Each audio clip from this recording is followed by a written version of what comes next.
So I offered to start off our question box time today by answering the question of Reverend Manish, how was your sabbatical? There's not a 2-minute answer to that. So what I would offer is you as community members, we will be hearing routinely in the weeks and months ahead from me, maybe even for the next couple of years, of various things that came up or that I experienced during this sabbatical time. I fully would anticipate that, including at the end of April. I think that's the first opportunity where I'll dive more deeply into some of my sabbatical time, as at the end of the month we honor the themes of Passover. But what I'll offer for now is, out of those 5 months, I basically spent 3 of those months on my own, away from home. And when you are by yourself for that extended amount of time, when you're someone like me who has consistently in my adult life been involved in highly people-oriented and people-engaged careers, I don't know that I've had that much time totally by myself before. And when you're by yourself and with yourself for that extended amount of time in novel situations, you get to see yourself up close and personal very deeply. All the beautiful parts of yourself that you like and are the best parts of you, and the parts of yourself that you know exist and wish could be better or different or more evolved. So you'll hear all about that, the joys and learnings of all of that in the months ahead, including at the end of this month. So let me now turn to the questions that you all have submitted.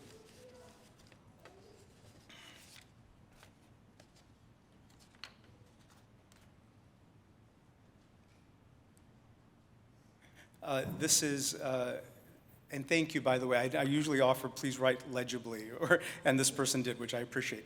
Is it really more blessed to give than to receive? Beautiful. Thank you. Thank you, thank you, thank you. I don't know where the submitter is, but thank you for that question. So, I've been reading a book this past week to 10 days. I have a feeling the book's going to come up again with another question, so I'll leave it for now. But it's actually, one of the themes in this, actually, why not mention it? I brought it with me in case it would come up. So a congregant recommended to me that I take a look at A Future We Can Love, which is a dialogue between the Dalai Lama and Greta. Now, Greta's last name, we call her Thunberg, but it's actually pronounced Thunberry. So the Dalai Lama and Greta Thunberg. And one of the themes in this book, it's about, obviously, climate change, climate disaster, how are we engaged in all of that.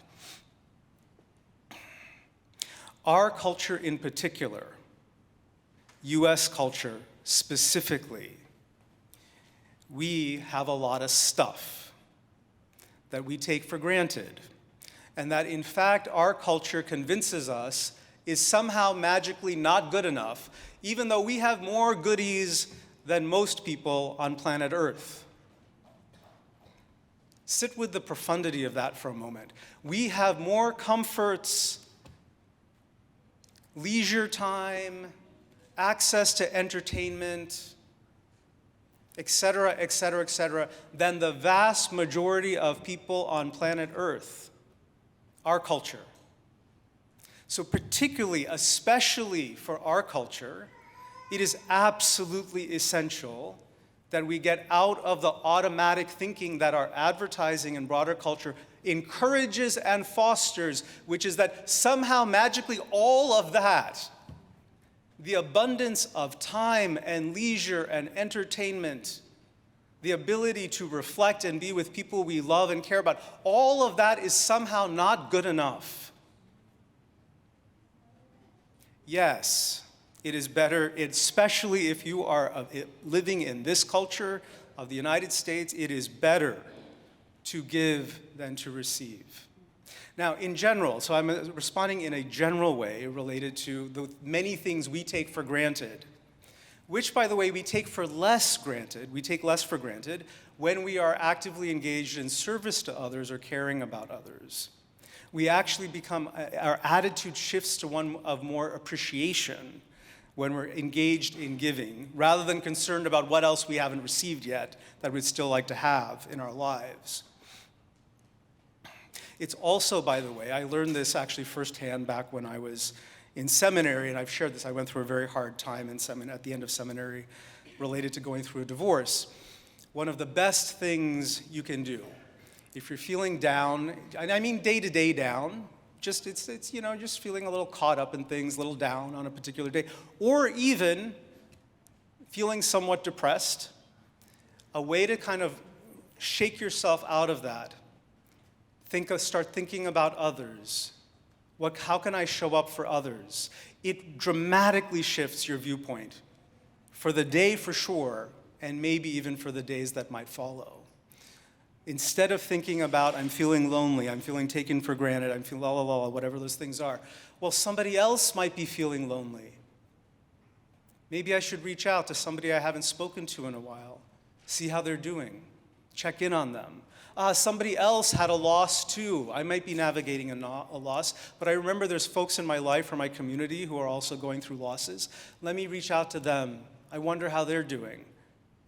That act of reaching out beyond our own needs and concerns is expansive. It expands our hearts, and it actually is healing. If we're feeling a little bit down or that feeling depressive, it absolutely is a healing thing to engage in. So thank you. That's a beautiful question. I really, really appreciate that. And it's one that we in our culture need to engage with.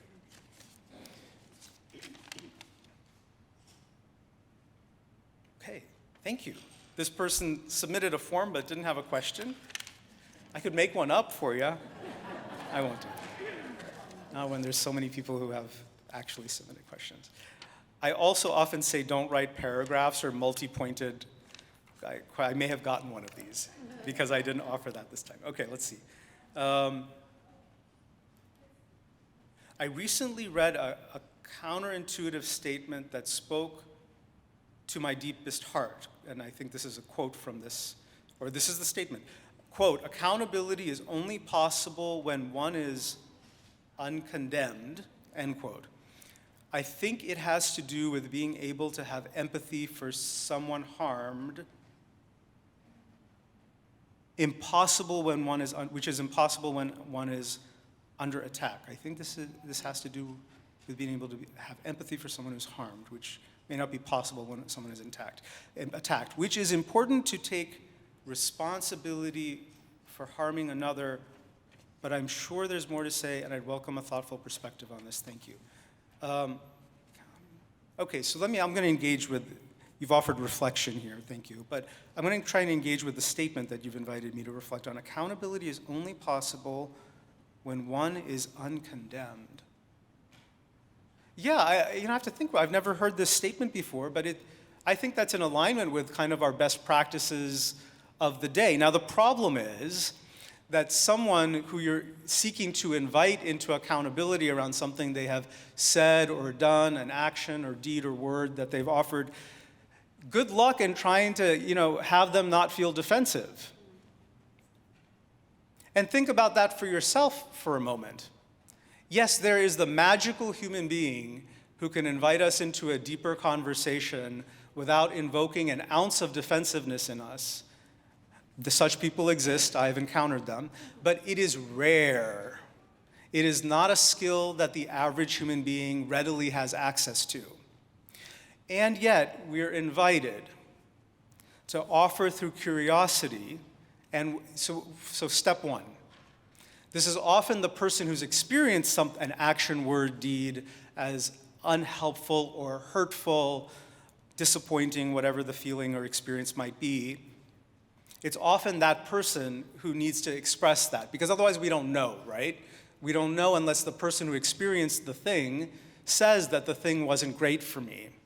So that in and of itself is challenging, because the person who is experiencing disappointment, harm, pain, whatever that might be, has to work through their feeling enough so that they are not flooding the other person with their woundedness in an overwhelming way from the get-go. Now, that involves a lot of processing, a lot of centering, a lot of grounding. Some of us may be able to do that. We often have more access to that. That is something we can do by talking to peers, colleagues, friends, coworkers, whatever the context might be. we can often work through things a little bit.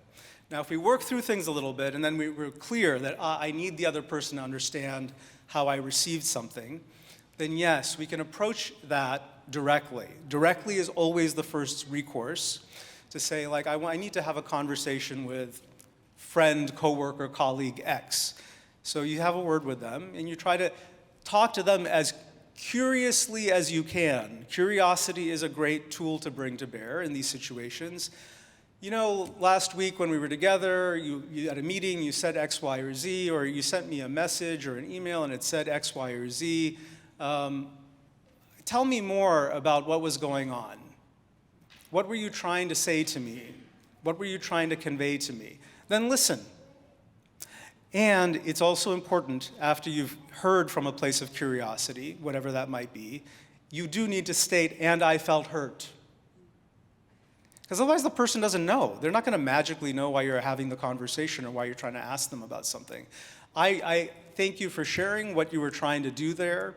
It's important that you understand that I received the comment you offered in a meeting or in a message to me, whatever it might be, in this particular way.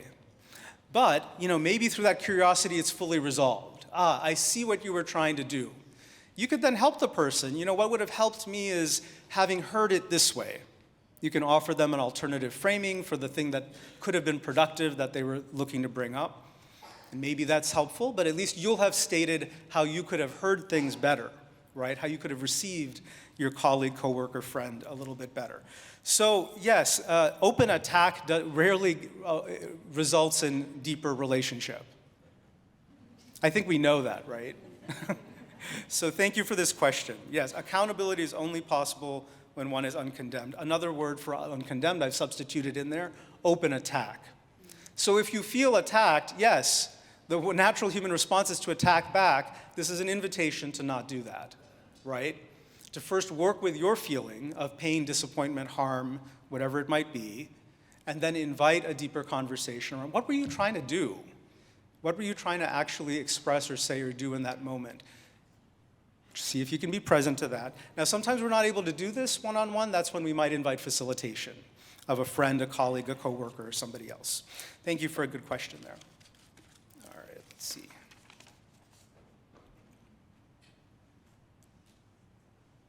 Oh, great. I love this question. Okay, how do animals figure into Unitarian Universalist beliefs? Why are no human groups?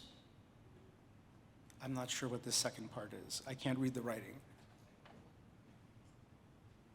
Or maybe it says animal. Why are there no animal groups that are Unitarian Universalists? Something like that. So, but okay, let me talk about animals and Unitarian Universalists. By the way, we do have national organizations that are Unitarian Universalists that are devoted to animal welfare. They exist. So I encourage you, you can just Google that. They will turn up. There are Facebook groups and there are national groups that are dedicated to exactly this kind of thing. I think many of you know I grew up Hindu, and Hinduism as a cultural element runs deep in me still to this day. And it is one in which there's a deep and profound reverence for animal life, side by side with our, I hope, reverence for human life. One of the things I did do during my sabbatical was I spent a month in India, and I'll tell you, I'm always so deeply moved just watching how average folks in India relate to their animals. You know, ordinary farmers, they decorate their farm animals. They wear little garlands, sometimes necklaces, or a shawl or something like this. It's deeply moving, you know. And to watch, these are just like goats or sheep or cows just walking down the street, and the amount of care with which ordinary farmers are kind of tending to their animals. It's a beautiful thing. So Unitarian Universalism, this is one of the historical critiques of our movement, that we have been humanocentric, i.e. We place human beings at the center of all spirituality and ethicality. And that has been part of the move. That was part of the move in the 1970s and 80s to try and get us towards what became the eighth principle of Unitarian Universalism, which speaks to interdependence and us being part of an interdependent web of existence, which includes our connection to one another, to the natural environment, the trees, the earth, the plants, the fauna out there, flora out there, as well as the fauna, the animal life, that we're connected to all of that in an interdependent web.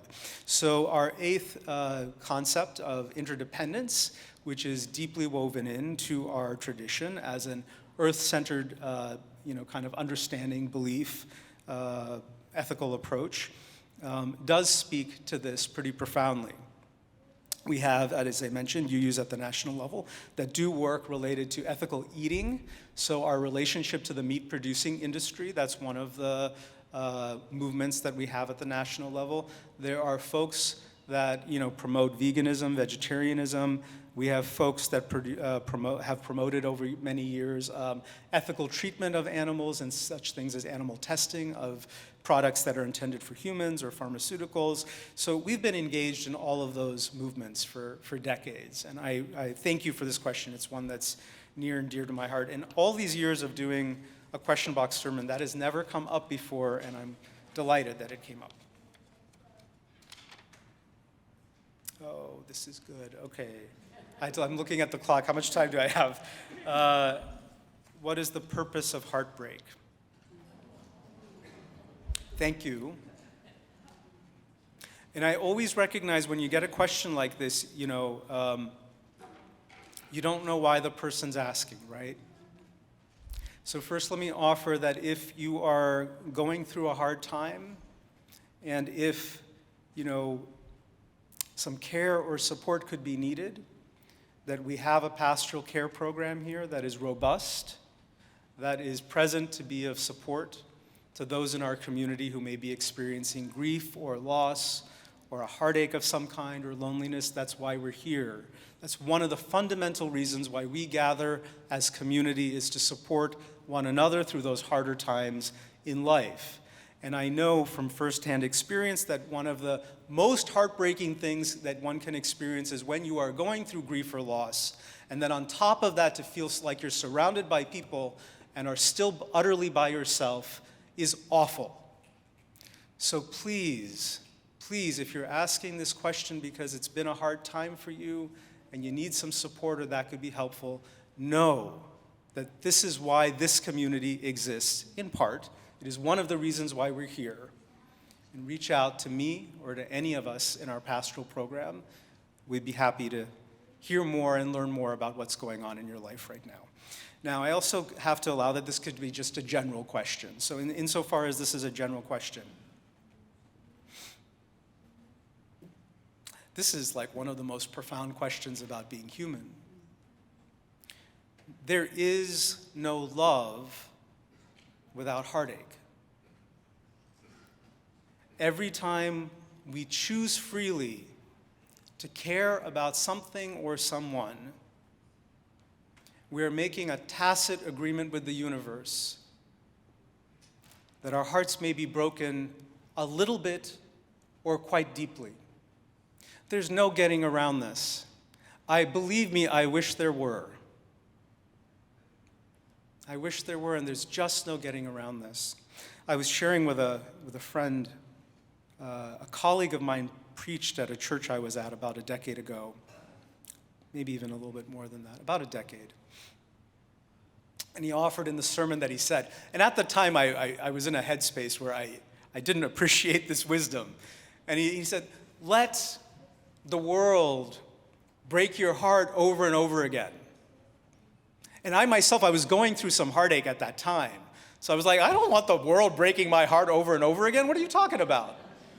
That is not sitting well with me on this day that you're preaching, my dear friend. And yet, there's no other way to be.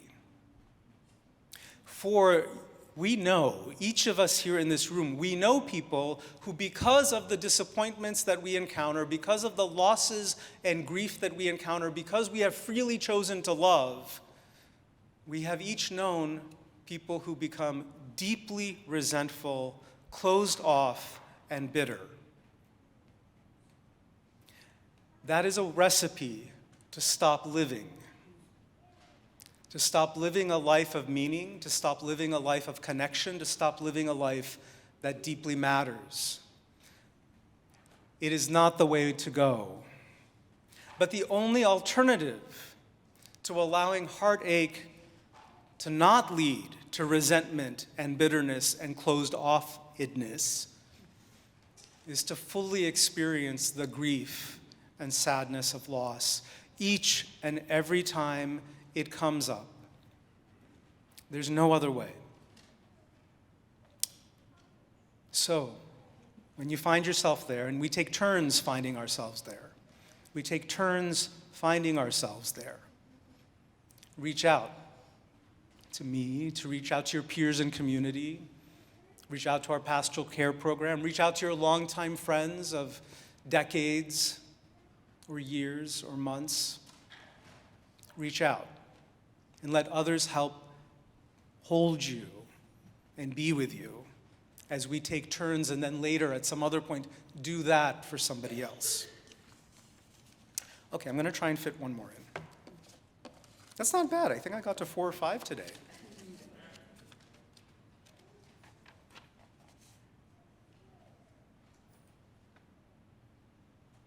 Oh, yeah. What is a good way to determine priorities in life when there are so many good, important, necessary things to choose from? Yeah, I've been thinking about this a lot.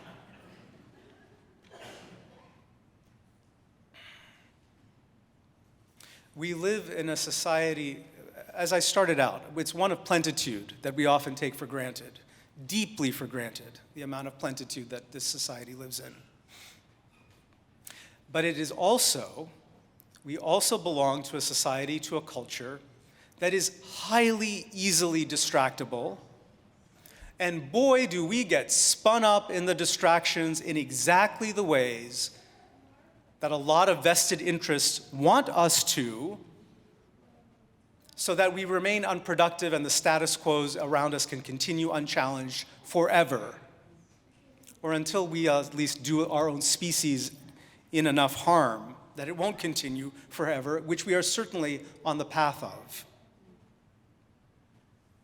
My beloved colleague, Nancy McDonald-Ladd, her and I have a new book that came out while I was on sabbatical, but my colleague, Nancy McDonald-Ladd, she offers that, be mindful of fake fights.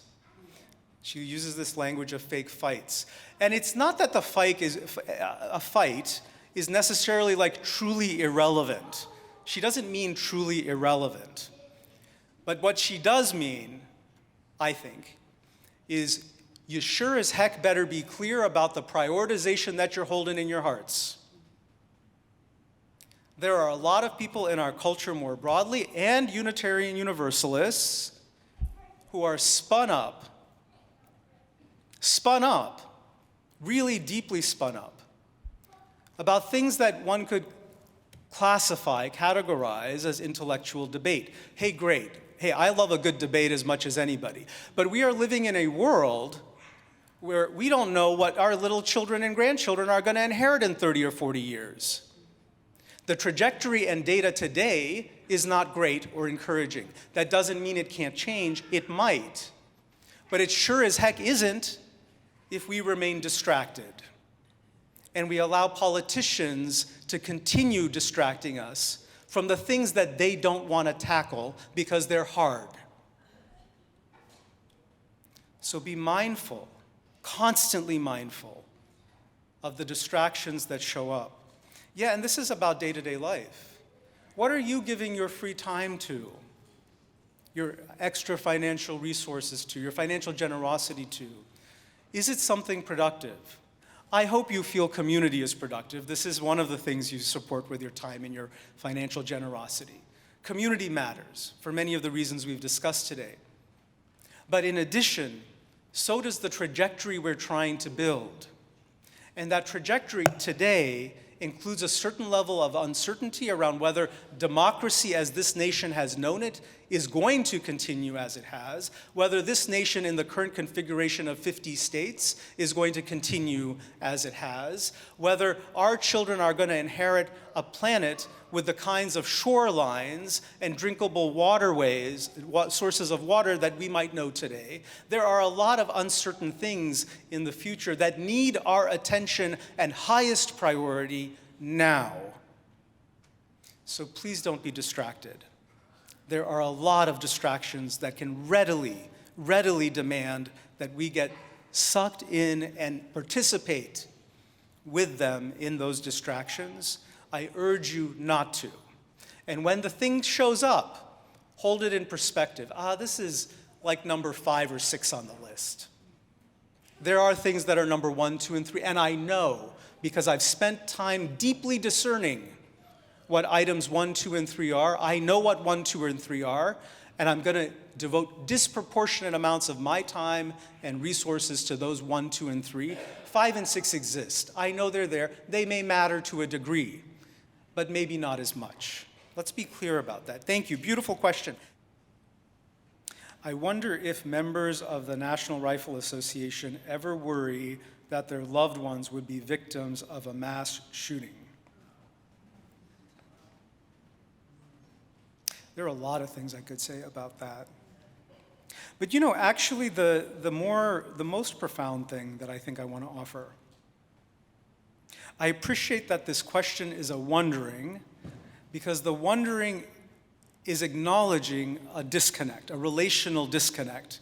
This person hasn't asked somebody who might be a member of the National Rifle Association that question.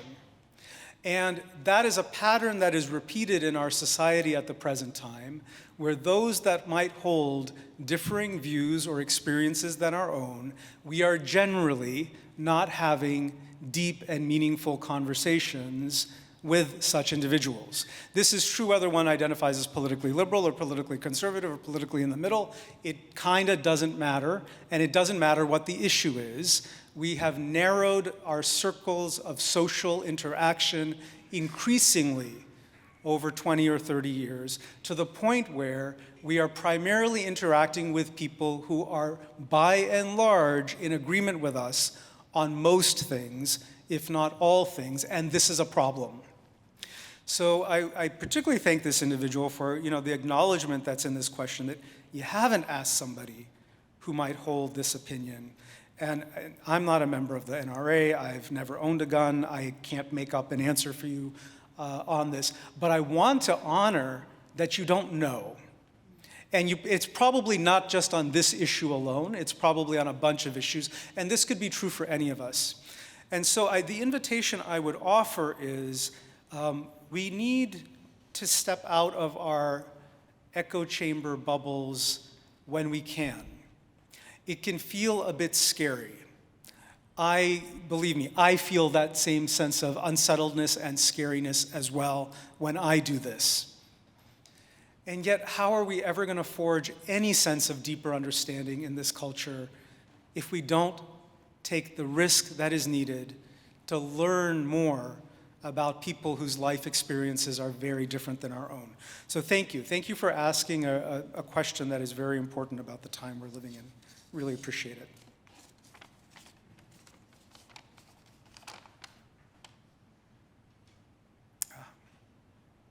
I'm confused about the concept of respect. Everyone wants it, but doesn't want to provide it in return. People do not identify it within their own self, community, or environment. How can we teach, role model, and engage in respect more efficiently? Well, this is directly connected to the last question that came up, isn't it? So, one of the things that it's a knee-jerk, instinctive thing inside us human beings, when we encounter the person who has that very different opinion or life experience than our own, we go into debate mode and we want to convince them that they've missed something. In other words, we want to convince them that they're wrong, or that their opinion or stance about something is not fully formed. That's not respectful. That's actually being pushy about what you already believe. Which, first off, you don't need to do, because our lives are so narrow at this point in time. You're already involved in an echo chamber of friends and social interaction where folks mostly agree with you. So you actually don't need to be pushy with other people about getting them to conform to what you already believe, because day to day, most of the people we hang out with already believe or are in the same ballpark as us. We can actually use that as a strength to be a bit more gracious with people who hold differing opinions, needs, or life experiences. So what does that look like in terms of respectful dialogue and interchange? I'd say even if that energy will come up, because it's so common in our culture right now, the energy will come up that you think the person's wrong, and you want them to know better or do better or think better. Well, recognize in yourself that that's aggression. Buddhism names that as aggression. Wanting to impose your worldview on somebody else is aggression. It is aggressive. And one of the primary teachings of Buddhism is to quell our own aggressive instincts. Start to work with them. Start to soften them. So first recognize in yourself that what's coming up is an aggressive tendency, an aggressive energy. And then we have to work with softening it, making it a little, that's coming up. I really strongly disagree with this person. I think they've missed a whole bunch of stuff.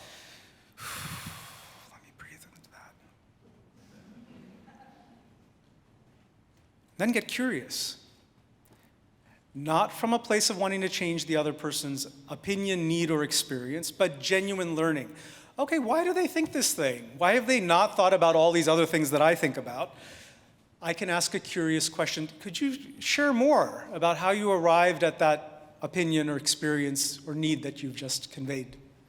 How did you arrive at that? What informs that? I'm curious. Would you share more? Guess what? After they've shared, then, with no aggression, with no trying to convince the person they're wrong, you can share. I have a very different experience around this. And I've had these kinds of interactions. I understand these things about being human or about the world. So I've arrived at a bit of a different conclusion. I understand what you've just shared. And this is where I'm at. We can actually have that kind of respectful interaction with no intention of changing another person's opinion about anything. I strongly encourage us to try to practice that. Because we Unitarian Universalists do this too. This is not just about the wider culture. It is about the wider culture. It's also about us. And we do this at times with one another in community. So great. Practice this with your beloveds in community. This is a practice space. Religious gatherings or community are often called a place of spiritual practice. We get to practice these qualities of being with one another. Practice this kind of respect, this kind of generosity, because it's safer to do it with people who you mostly agree with anyway than when you're sitting on an airplane and you're with the person from some very different part of the country who you likely don't agree with about 90% of the stuff. So practice it. Practice it with people who mostly agree with you. It's a good place to start. Great question.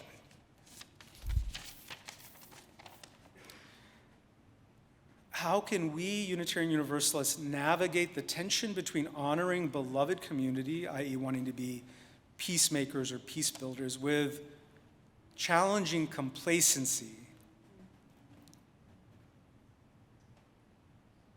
I can't read this last part, sorry. Seeking a more just world, that's what this says. In challenging complacency, you're hopefully promoting the seeking of a more just world. Okay. Give me a moment. My brain needs to process this.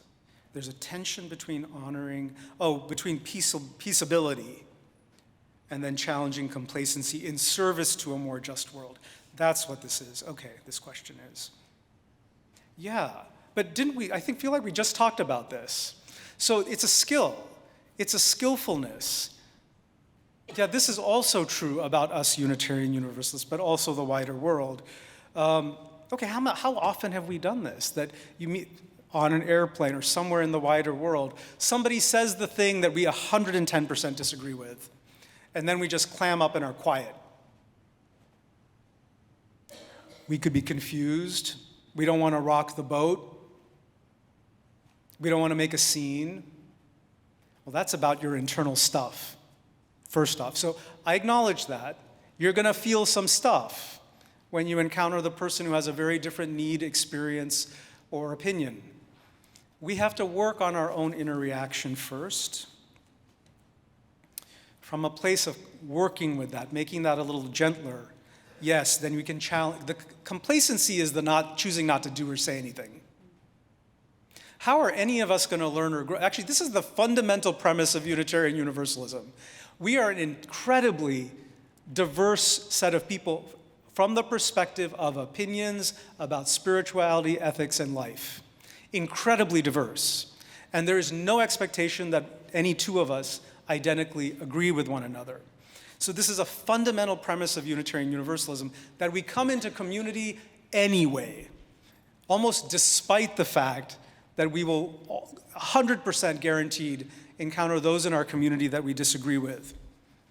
So, not allowing that to become complacency, not allowing that to become quietude, we have to first still the energy inside of us, then ask some curious questions. Tell me more about you, how you arrived at that.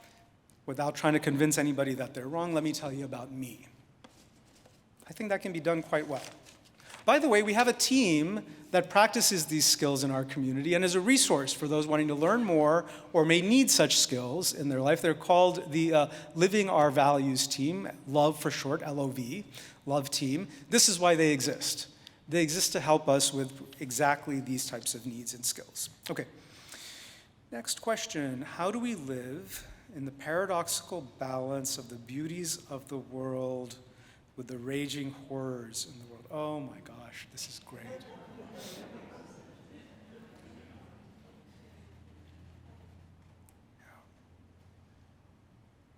Thank you. You know, I live actively with this tension in a related but maybe slight twist of the lens kind of way. The future the human species is heading into, all the current data, all the current trajectory, it's not great.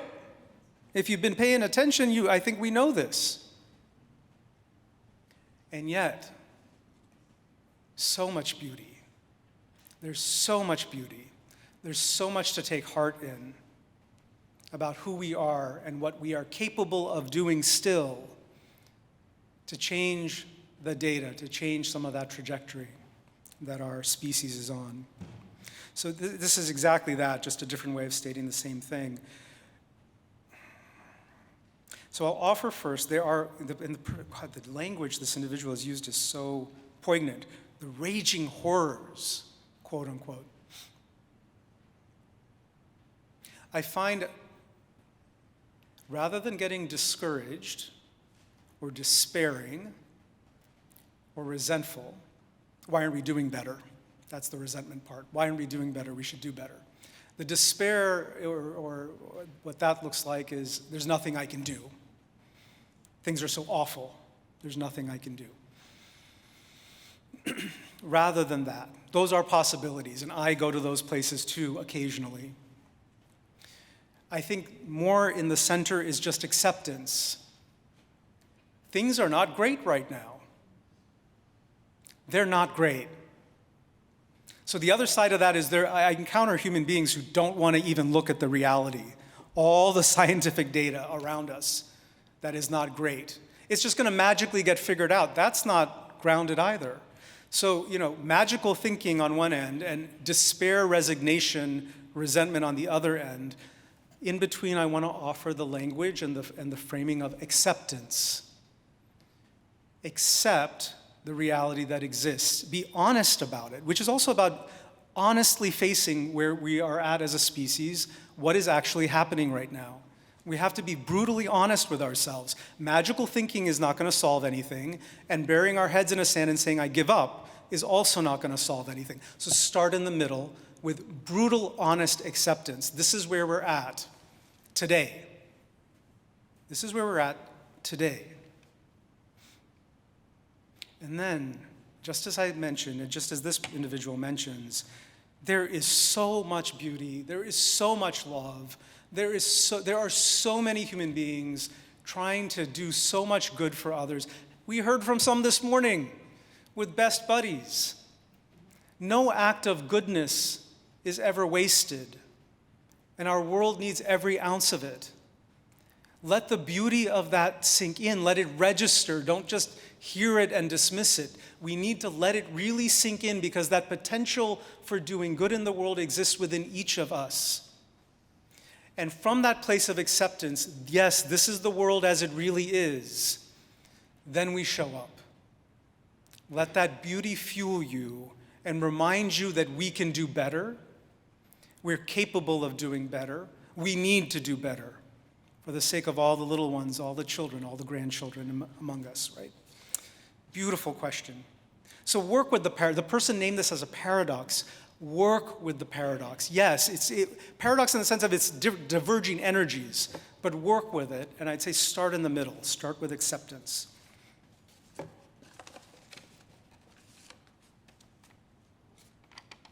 Ooh, this person did a do-over, scribbling in a restatement.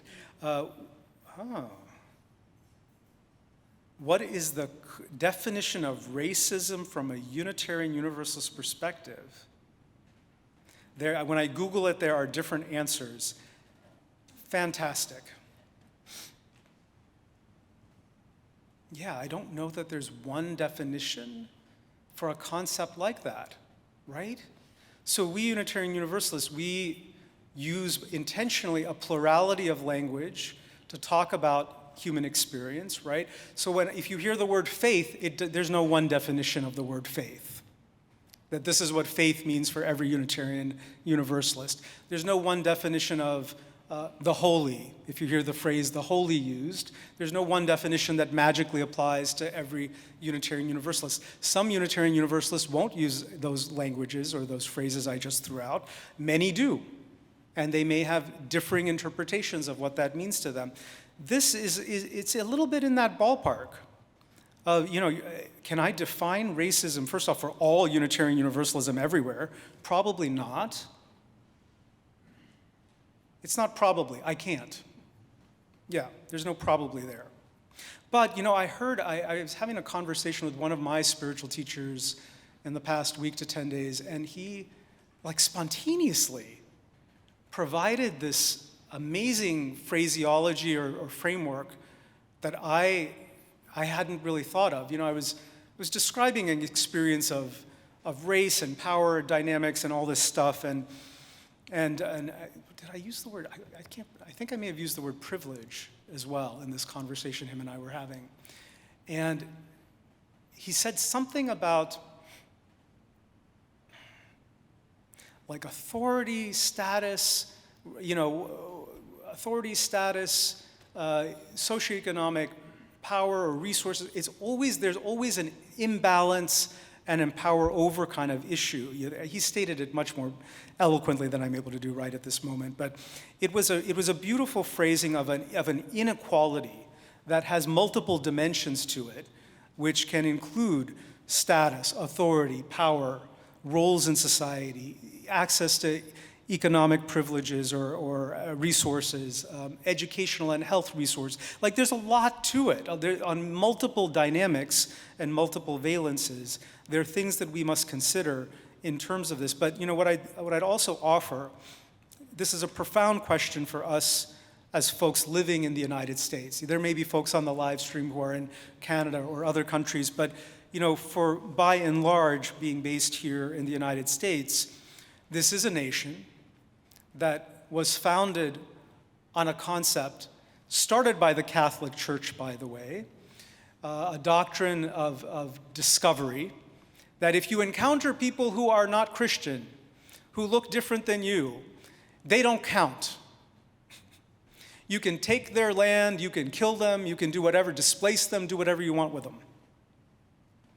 That sense of religious orientation was carried over by the settlers that came to the United States from Europe and treated the indigenous populations here in a certain way. It was religiously, politically, and socially justified the genocide against the indigenous people of North America was justified. Yeah, there's a racial component to that. They don't count for a whole lot of reasons. They're non-white. They're not Christian. They don't act civilized. My ancestors in India got a version of this at the hands of the British Empire, that we didn't count.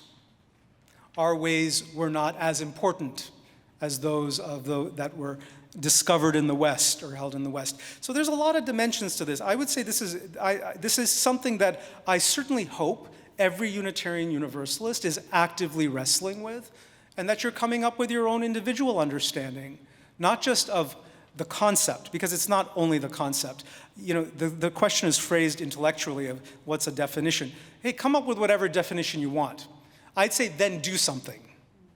That's actually far more important than whether you agree with my personal definition or not. I don't really care whether we agree with each other's definitions of race. Like, do something. Come up with your own, and then more importantly, what are you going to do about it? Whatever definition you come up with, what are you going to do about it? Because this is a nation that was founded on the basis of genocide and slavery. And the impacts of that legacy have not gone away. So what are we going to do about it?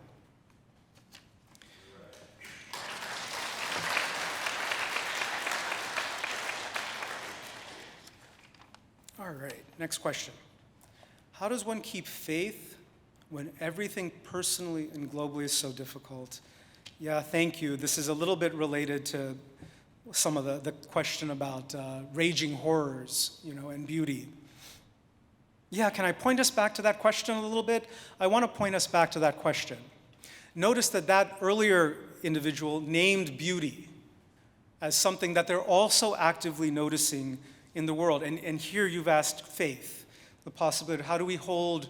Faith can mean many things. This is another thing I often invite us. Come up with your own definition. Hey, if the word doesn't work for you, that's also fine. But there's many ways to understand that term. I approach the question of faith as trust. What are we placing our trust in when everything feels so difficult and the challenges before us as human beings are so huge? I believe we can trust the beauty that we also see, of which love is a part of that beauty, by the way, the best potential within us as human beings.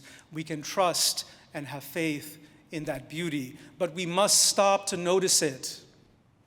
So this is a piece that came up in the first service that hasn't come up here yet in the second. We are a people here in the United States who live in immense plenitude. The vast majority of human beings do not have access to the level of comfort, convenience, leisure time, access to entertainment, technologies that we, in general, on average, enjoy here in the United States. And it's easy to take, and we do often, take all of that for granted. Vast amount of stuff that we take for granted. Do not take beauty for granted. Don't. Please don't. And it could be as simple as the beauty of voices coming together to sing song and offer it as a gift to us in community. Please don't take that for granted. That matters. Millennia-old human tradition, a way of connecting with one another. Don't take that for granted. You're simply being here, another millennia-old human tradition. Us coming together in an act of trust in community, hoping that we'll be held in love and care by others if we were in need, and showing up and offering ourselves in that same way. I'll be here for you. Don't take that for granted. That's incredibly beautiful. Don't take that for granted. We live in a society that instructs us on purpose. It's the basis of consumerism, the worst aspects of our capitalism, that whatever we have is not good enough. If we buy into that, and it's subconsciously so easy to buy into that, how will we ever notice beauty? How will we ever notice community showing up for one another, song offered as a gift, a loving hug from a friend? How will we ever notice when we're caught up in, I don't have enough? Nothing I already have is enough. So, thank you. That's a very profound question. I feel like I want to sneak one more question, and I'll try. Maybe it's an easy one. It never is at the end. But You never know. Maybe I'll get lucky. I got a blank one. No. Yeah, this one is blank. Okay. All right. Is guilt a productive emotion? There's more to that, but I'm just going to stick with that because that's enough. Whew. Yeah, I wrestle with this too. We all do. Okay, so let me first go to an extreme, because this is in me also. Things come up from 30 years ago, some mistake I made when I was a teenager or in college, and I'm still beating myself up about, give yourself a break. Come on. But I literally have to say that to myself, come on. I'm not even the same person I was 30 years ago. And the stupid thing comes up, what a jerk you were. Yeah, I was. But I'm also not the same person I was whenever that happened. So just give yourself a break. The brain does this. I don't know why. Believe me, I wish it would stop. So one of my spiritual teachers says, have a little conversation with that part of you. Oh, you're here again. You're here. Do you have anything new to say? You don't? Okay, thank you. All right. But then let's go from that to, yes, the day-to-day stuff. Yeah. We screw up. That's about being human too. That's okay. I make mistakes. You make mistakes. It's okay. We actually would do better if we hid those things less. We get so defensive and we try to hide all these little things we get wrong. And we do so much better when we don't try to hide it and slide over it, avoid it. And that guilt, it just pricks at us. It elbows us to notice, you could have done better. Just notice. Well, guess what? That's part of the best of us. We can acknowledge that. And by the way, that little nagging elbowing that goes on, it stops when you go back to the person and say, can we revisit that conversation from 2 weeks ago? I think I could have done that a little differently or a little better. Then the elbowing stops because you just did better. So guilt is a natural human emotion, and I'd say in that day-to-day stuff when it comes up, any of us, myself too, we could do better with being a little less defensive, listen to it, learn from it. And when we listen to it and learn from it, and then do better, it stops elbowing us. That's worthy. It's a good thing. It's productive. Learn from it. And if you're not sure, then we have friends. We have people in community. We have people we trust that we can talk to and say, hey, I'm elbowing myself around this thing. Does that feel justified or not? We can seek counsel. We can seek advice from people we trust. Then do better. But then the other end of, once we've done better, and sometimes we can't. If 30, 40, 50 years have passed, there's no going back to college and fixing the thing I did 30 years ago. Believe me, there are times when I've tried. I've tried to Google people from 30 years ago because I would apologize if I could. I can't find them. So forgive yourself. That's one of the hardest things we can do is actually forgive ourselves for the thing that we would do more about and there's nothing else to do now. Then hold that in your heart. Forgive yourself and hold the commitment to do better. Thank you. I love our community's questions. They're always so deep, so meaningful. Know that all of the questions will get reviewed by me personally and, beautiful. Really appreciate each of you.